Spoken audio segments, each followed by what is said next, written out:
মানুষ হতে পারে না। 2022 সালে 7 অক্টোবর এই রাজু ভাস্কর্যের মধ্যে ছাত্র অধিকার পরিষদের ব্যানারে সেখানে একটি স্মরণ সভার আয়োজন করা হয়েছিল, একটি দোয়ার মাহফিল আয়োজন করা হয়েছিল। আমরা সেখানে দেখেছি ওই ছাত্রলীগের গুন্ডারা হামলা করেছে। শুধু তারা হামলা করে নেই, এই শাহবাগ থানার অনেক প্রশাসনিক কর্মকর্তারা তাদের সাথে যৌথভাবে হামলা করেছে। ছাত্ররা দিয়ে কারাগারে পাঠিয়ে দেয়। তাই এখানে ডাকসুর বিপি নূর সাহেব আছেন, আমাদের সভাপতি বিনিয়ামিন মোল্লা সাহেব আছেন, নাজমুল আছেন। তাদের কাছে অনুরোধ করছি, ছাত্রলীগদেরকে ক্ষমা করলে হবে না। ওই ছাত্রলীগদের সাথে যারা হামলা করেছে এই শাহবাগ থানার পুলিশ কর্মকর্তারা, তাদেরকে আপনারা বাদী হয়ে মামলা করে ওই কারাগারে পাঠানোর ব্যবস্থা করেন। শুধু তাই নয়, এই সমাজ থেকে ওই গুন্ডালীগ ছাত্রলীগকে নিষিদ্ধ করা হোক। যে সমস্ত ছাত্র সংগঠন প্রত্যেকটা কলেজ বিশ্ববিদ্যালয় সন্ত্রাসের রাজত্ব কায়েম করে মেধাবী শিক্ষার্থীদেরকে রাত পরে নির্যাতন করে ওই আফগান ফাদের মতন জীবন যেন আর না দিতে হয়, সেদিকে ছাত্র জনতাকে এক নজর রাখতে হবে।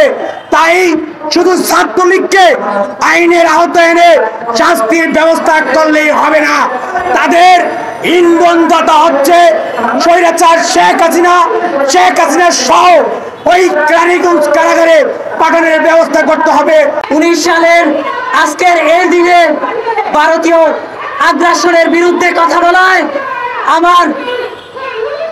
আমার বুয়েটের যেই আবরার ফাহাদ রয়েছে তাকে পিটিয়ে হত্যা করা হয়েছে। ভারতীয় দালাল গোষ্ঠী, ফ্যাসিস্ট গোষ্ঠীর গৃহপালিত যেই ছাত্র সংগঠন রয়েছে সেই ছাত্রলীগের নেতাকর্মীরা 24-এর আন্দোলনে ছাত্র জনতা আমাদেরকে অভূতপূর্ব স্বাধীনতা এনে দিয়েছে ফ্যাসিস্টের বিরুদ্ধে, কিন্তু সেই স্বাধীনতা আমাদেরকে প্রকৃত মুক্তি এনে দিতে পারেনি। কারণ প্রকৃত মুক্তি সেদিনই আসবে যেদিন এই প্যাসেজ, এই ভারতীয় দালালেরা এই বাংলাদেশের বিভিন্ন স্তরে যেখানে লুকিয়ে রয়েছে, বিভিন্ন মন্ত্রণালয়ে প্রশাসনে বিভিন্ন স্তরে যারা লুকিয়ে রয়েছে তাদেরকে যতদিন পর্যন্ত না আইডেন্টিফিকেশন করা যাবে, এই বাংলা থেকে তাদেরকে দূর করা যাবে, ততদিন পর্যন্ত আমাদের সেই আবরারের প্রকৃত চেতনাকে আমরা সমুন্নত করতে পারবো না। এই বাংলার মাটিতে আমরা সেটাকে এস্টাবলিশ করতে পারবো না।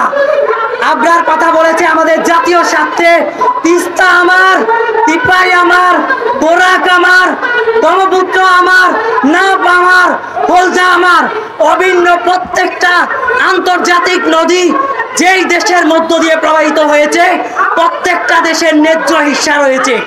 ভারত দীর্ঘদিন তাদের গৃহপালিত দলকে এই বাংলায় লালন পালন করে বাঙালি জাতিকে রুদ্ধ করে আমাদের সেই প্রকৃত স্বাধীনতাগুলোকে ভুলণ্ঠিত করেছে।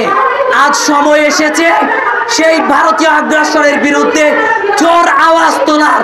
বাংলার প্রতিটা স্তর থেকে সেই ভারতীয় আগ্রাসনকে মুছে দিতে হবে। প্রতিটা ঘরে ঘরে, প্রতিটা স্তরে, প্রতিটা ক্যাম্পাসে ভারতীয় আগ্রাসনের বিরুদ্ধে আবরারের মতো রুখে দাঁড়াতে হবে। এক পোস্টের কারণে, ভারতীয় আগ্রাসন বিরোধী পোস্টের কারণে আমার ভাই আবরারকে মৃত্যু হয়েছে। এরকম হাজারো ভাই বিভিন্নভাবে বিভিন্ন জায়গায় লাঞ্ছনার শিকার হয়েছে। আজ সময় এসেছে আবরারের সেই মৃত্যুর প্রতিশোধ নেওয়ার, নতুন বাংলাদেশ বিনির্মাণ করার। প্রতিটি ঘরে ঘরে ভারতীয় পণ্য বয়কট সহ ভারতীয় সকল আগ্রাসনের বিরুদ্ধে আমাদের রুখে দাঁড়াতে হবে। প্রতিটি স্তরে আমাদেরকে প্রতিবাদ জানাতে হবে। স্বতঃস্ফূর্তভাবে বলে দিতে চাই, 5ই আগস্ট গণ অভ্যুত্থান পরবর্তী এই বাংলার বুক থেকে আপনারা জানেন, সেটা অনেকভাবে গোপন করা হলেও বিভিন্ন মিডিয়াতে এসেছে যে বাংলাদেশের যেই বিভিন্ন প্রশাসন রয়েছে সেখান থেকে প্রায় 195 জন সেনাবাহিনী কর্মকর্তা, অফিসার্স এবং পুলিশ সহ বিভিন্ন পদস্থদেরকে ভারতে আশ্রয় দেওয়া হয়েছে। আসলে মূলত এরা প্রত্যেকেই ছিল ভারতের দালাল এবং ভারতের পৃষ্ঠপোষক। এরা আমাদের প্রশাসনের প্রত্যেকটা স্তরে বসে বসে এই বাংলার স্বাধীনতাকে ভুলুণ্ঠিত করেছে, হাজারো ছাত্রের জান নিয়েছে, জনতাদেরকে ভুলুণ্ঠিত করেছে এবং জনতাদের বিভিন্নভাবে হেনস্থা করেছে। এখনো হাজারো ভারতীয় দালালরা এখানে গুপ্তি মেরে বসে আছে। এখনো প্রায় বিভিন্ন স্ট্র্যাটেজি অনুসারে প্রায় 12.5 লাখ ভারতীয় এজেন্সি আমাদের এখানে বিভিন্ন জায়গায় কর্মরত রয়েছে। প্রত্যেককে আইডেন্টিফিকেশন করতে হবে এবং দ্রুত ব্যবস্থা নিতে হবে। যদি আমাদের প্রতিটি স্তর থেকে ভারতীয় সকল নেতাদেরকে, এ সকল গুন্ডা বাহিনীদেরকে মুক্ত করা না যায়, তাহলে আবরারের রক্ত ভিজা যাবে, এই বাংলার স্বাধীনতা ভিজা যাবে। তাই আবারও বলতে চাই, আবরারের চেতনা আমাদেরকে ভারতীয় আগ্রাসন থেকে মুক্তি শিখিয়েছে। সেই মুক্তির আন্দোলন এখনো চলমান আছে।